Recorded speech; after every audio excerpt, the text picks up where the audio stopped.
In Texas, a catastrophic failure is happening right now, underground and out of sight. And if it isn't stopped, nearly 500,000 people could wake up one morning to find their taps have run dry. Forever. Right now, hundreds of communities across the state depend on a fragile, decaying network of pipes. A single system, built generations ago. And that system has been silently collapsing for decades. In the summer of 2023, the city of Odessa stared directly into the abyss. A 60-year-old water main ruptured, cutting off supply to 165,000 residents in the middle of a triple-digit heat wave. It was not a leak, it was a shutdown, a complete and total system failure. The story you are about to hear is not just about one city or one broken pipe. It's about a statewide crisis escalating towards an unthinkable conclusion. This isn't just a story about Texas. It is a slow-motion catastrophe that serves as a warning for communities across the world. We investigate these critical infrastructure failures because they are the invisible architecture of our survival, and the only way to understand the risks we all face is to stay informed. If you believe this knowledge is essential, subscribe now so you never miss our next deep dive. Let's begin. The crisis in Odessa was not an anomaly. It was a dress rehearsal. For nearly a week, a city of over 100,000 people had no reliable running water. Hospitals canceled surgeries, businesses shut their doors, residents lined up for hours in the blistering Texas sun for bottled water. A scene you'd expect in a disaster zone, not a 21st century American city. The cause was a single 24-inch cast iron pipe. Why not a piece of infrastructure installed when John F. Kennedy was president? It had been carrying the lifeblood of the city for 6 decades, and then it just gave way. This is the uncomfortable reality for hundreds of towns all across Texas. Their survival hangs by the thread of aging iron, buried underground, degrading slowly until it doesn't. The state is facing a quiet, relentless epidemic of infrastructure decay, a problem measured in thousands of miles of brittle pipe and decades of deferred maintenance. The American Society of Civil Engineers, the organization that grades the health of the country's infrastructure, gives Texas's drinking water systems a C-. But that grade hides a much darker truth. While major cities like Houston and Dallas have the resources to constantly upgrade and repair, hundreds of smaller, inner rural communities do not. Their systems are older, their tax bases are smaller, and their pipes are reaching the absolute end of their engineered lifespan. For them, the grade is not a C-, it is a definitive F. A failure that is not theoretical, but imminent. This was never supposed to happen. The water infrastructure of Texas was a product of the mid-20th century, an era of explosive growth and unshakable confidence. Following World War II, the state embarked on one of the most ambitious building booms in human history. Dams were erected, reservoirs were filled, and thousands upon thousands of miles of pipe were laid in the ground to connect burgeoning towns to a future of limitless prosperity. The engineers who built these systems were brilliant. They planned for growth, for droughts, for the relentless Texas heat. But they built with cast iron and concrete, materials they believed would last a century. They were wrong. The average lifespan of a cast iron water main is between 75 and 100 years. For many systems in Texas, that clock has already run out. The pipes installed in the 1950s and 60s are not just old. They are reaching a state of metallurgical fatigue. They are becoming brittle, unreliable, prone to catastrophic failure without warning. What does it mean for a C- a grade for infrastructure that we all need to survive? Let us know your thoughts in the comments below. Do you think your area is prepared for this kind of crisis? The problem was compounded by economics. Maintaining a water system is expensive and politically unpopular. It's a hidden tax for a service everyone simply expects to work. For decades, as local water authorities across the state faced an impossible choice: raise water rates on their residents to fund preventative maintenance, or use that money for more visible public services and hope the pipes hold out for another year. Most chose to hope. It was a gamble that quietly accumulated risk, year after year, decade after decade. A deferred bill that is now coming due all at once, across an entire state.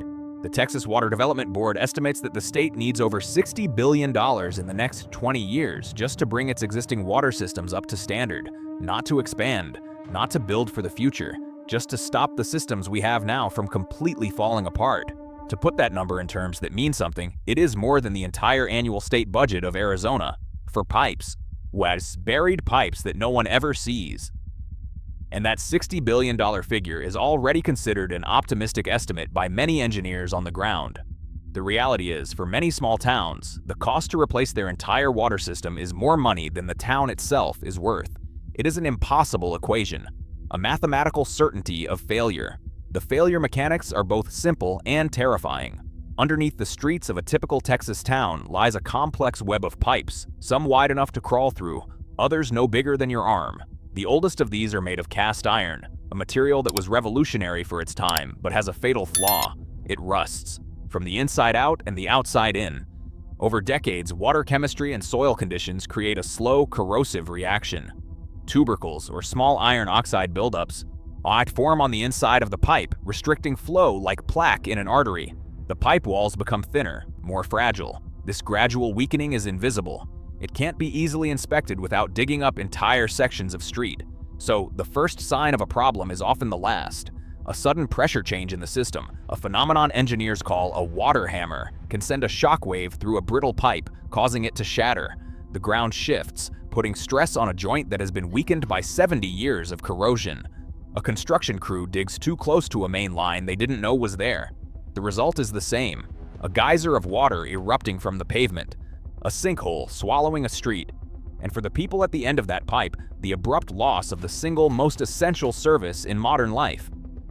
In places like Odessa, the challenge is multiplied by the very ground the city is built on. The soil in West Texas is notoriously corrosive. It eats away at metal. The dry, cracking earth shifts dramatically with seasonal changes, putting immense physical stress on the rigid, aging pipes buried within it. Repairing one break often just transfers pressure down the line, causing another break to appear weeks or months later. It is a relentless, expensive game of whack-a-mole, played with the town's water supply hanging in the balance. This is why the failure in Odessa wasn't just a leak. The initial rupture led to a cascade of secondary breaks as crews struggled to isolate the damaged section and repressurize the system. The old pipe simply couldn't handle the stress. Fixing it wasn't a matter of patching a hole. It required replacing an entire segment of the system's backbone, a complex and time-consuming surgery on a patient that was already critically ill. This cycle of break, repair, and re-break reveals a fundamental truth. You cannot patch your way out of systemic decay. For hundreds of Texas communities, their water infrastructure has passed the point of no return. It doesn't need repair, it needs complete replacement. And that is a task that is financially, logistically, and politically beyond their reach. The city of Killeen, for instance, has been dealing with an average of 50 water main breaks a month. 50. That isn't a maintenance issue. That is a system in a state of constant, rolling collapse. Local officials are candid about the problem. They have thousands of miles of pipe, much of it past its life expectancy, and a budget that can only replace a few miles per year. At that rate, it would take them over a century to modernize their entire system. They don't have a century. They may not even have a decade. If you find this information vital and believe it's something your friends and family need to be aware of, please take a moment to share this video. A like on the video also helps us reach more people with this critical story, especially those who may be living in these at-risk areas without even knowing it. Awareness is the first step toward action. The state of Texas is not blind to the crisis. In 2013, voters approved the creation of the State Water Implementation Fund for Texas, or SWIFT. It was a landmark piece of legislation. A multi-billion-dollar low-interest loan program designed to help communities fund their water infrastructure projects. The plan was audacious.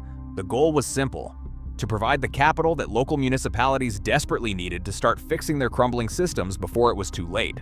On paper, it was the perfect solution: a massive injection of state funds to backstop local governments and kickstart a new era of infrastructure renewal. The program has been a success by many measures, funding hundreds of projects across the state, from new pipelines to treatment plant upgrades. It should have solved the problem. But here's the number that tells the other side of the story. The total need for water infrastructure in Texas over the next 50 years is projected to be nearly $90 billion. The SWIFT program, while massive, is a fraction of that. It is a lifeline, but it is not a cure. It can help a city replace a few critical water mains. It cannot fund the complete system reconstruction that hundreds of communities actually need to guarantee their long-term survival. The money simply isn't there. Not at the state level, and certainly not at the local level. This financial gap creates a brutal reality. The state's funding programs effectively create a system of winners and losers. Larger cities with sophisticated grant writing departments and the ability to take on significant debt can access these funds. But for the smallest, most cash-strapped rural communities, the very places where the infrastructure is in the worst condition, even a low-interest loan is a debt they cannot afford to take on.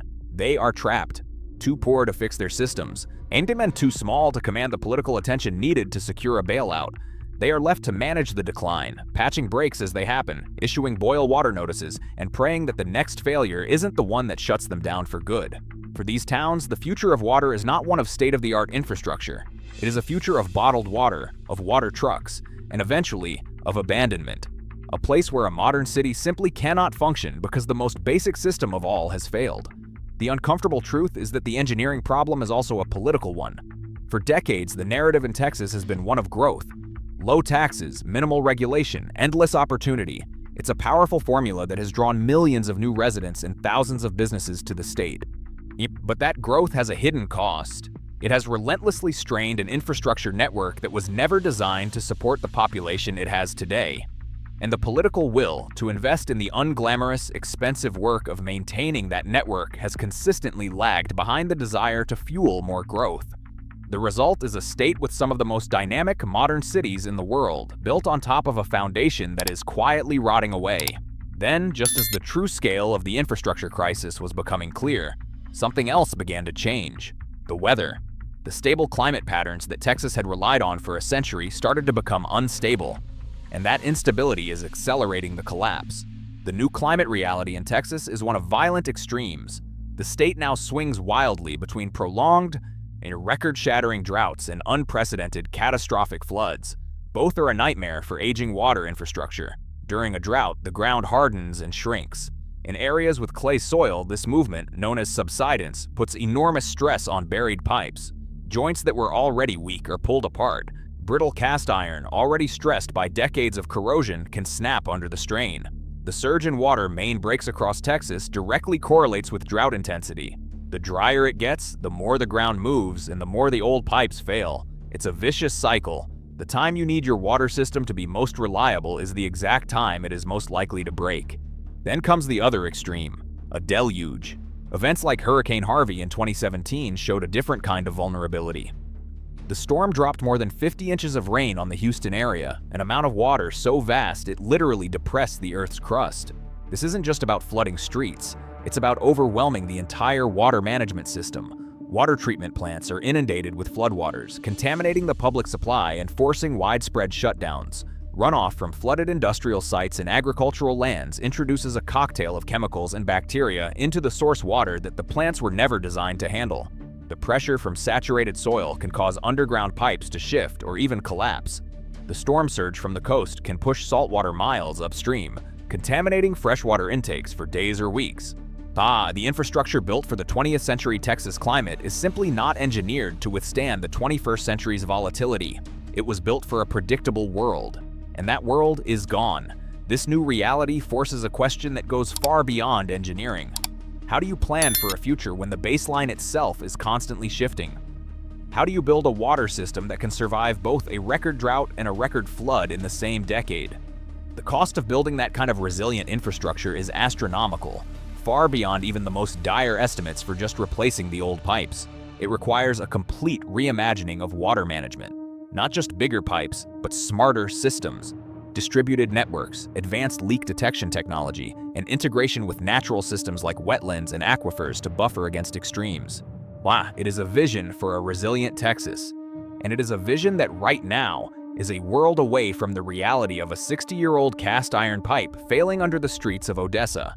The third subscription reminder here, because staying on top of these stories is critical.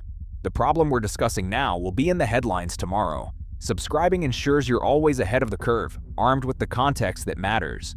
And beneath the engineering crisis and the climate threat, a third problem is quietly metastasizing. A legal and regulatory one. Water rights in Texas are a tangled and ancient web of rules, some dating back to the time when Texas was a Spanish colony. The primary doctrine is called the rule of capture, which essentially means that whoever can pump the most groundwater from under their own land gets to keep it. This law of the biggest pump has led to a relentless draining of the state's major aquifers, the vast underground reservoirs of water that many communities depend on, especially during droughts. As aquifers are depleted, the land above them can sink, a process that further damages infrastructure. Wells have to be drilled deeper and deeper at enormous cost. Springs and rivers that were fed by these aquifers run dry. In effect, hundreds of landowners are all drilling straws into the same shared milkshake, with very little regulation to stop them from drinking it dry. This unregulated pumping creates a fundamental conflict with the needs of public water systems. A city can spend millions on a new well, only to find it runs dry because an agricultural operation nearby has drilled an even deeper, higher capacity well. It puts public supply in direct competition with private enterprise, and in Texas, private enterprise usually wins. The result is a system where there is no long-term security, no predictable supply. The aquifers that were supposed to be a backup for an increasingly unreliable surface water system are themselves becoming unreliable. This triple threat, aging infrastructure, extreme weather, and unregulated groundwater depletion, creates a perfect storm. It is a cascading failure where each problem amplifies the others.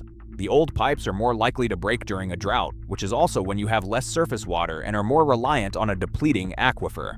A flood can then overwhelm the very treatment plants you need to make the remaining water safe to drink. It's a system teetering on the edge with no single point of failure, but rather 1,000 points of vulnerability. And the human cost is no longer theoretical. For the residents of Laredo, Texas, boil water notices have become a routine part of life. The city's aging treatment plant and distribution network are in a constant state of emergency, with dozens of breaks and pressure losses every year. For them, the failure is not a future possibility, it is a present-day reality. It is the anxiety of wondering if the water from your tap is safe to drink. It is the expense of constantly buying bottled water. It is the loss of faith in the most basic promise of civil society, that when you turn the handle, clean water will come out.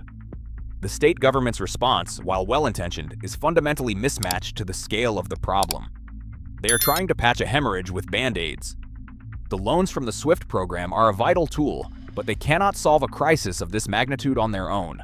The unspoken truth hanging over every legislative session in Austin is that a real solution would require a level of investment and regulatory overhaul that is currently politically toxic in Texas. It would mean dramatically higher water rates for every resident and business in the state. It would mean telling property owners that they no longer have an unlimited right to the water beneath their land. It would mean acknowledging that the era of infinite cheap growth is over. And that is a message that no one in power wants to deliver, so instead the system continues to decay. The risk continues to accumulate, and the day of reckoning for hundreds of Texas communities gets closer and closer. What is happening in Texas is not a Texan problem. It is an American problem, and it is a global problem. Across the developed world, the infrastructure that created modern life is reaching the end of its useful life.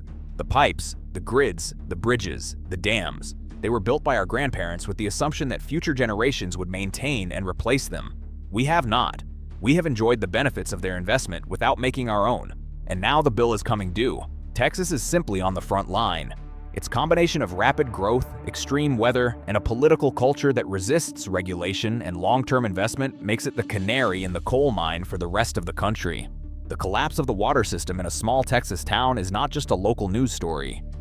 It is a preview of the future for any community that fails to confront the brutal arithmetic of decay. The pipes are buried. The problem is not. They are a ticking clock under our feet, and in Texas, that clock is about to strike midnight. The question is no longer if these systems will fail, but when, and how many communities will be left behind when they do. The engineering to fix this exists. The money, in the grand scheme of the global economy, is there. What is missing is the collective will to face the true cost of our own survival. The Odessa crisis was a warning. The next one may not be.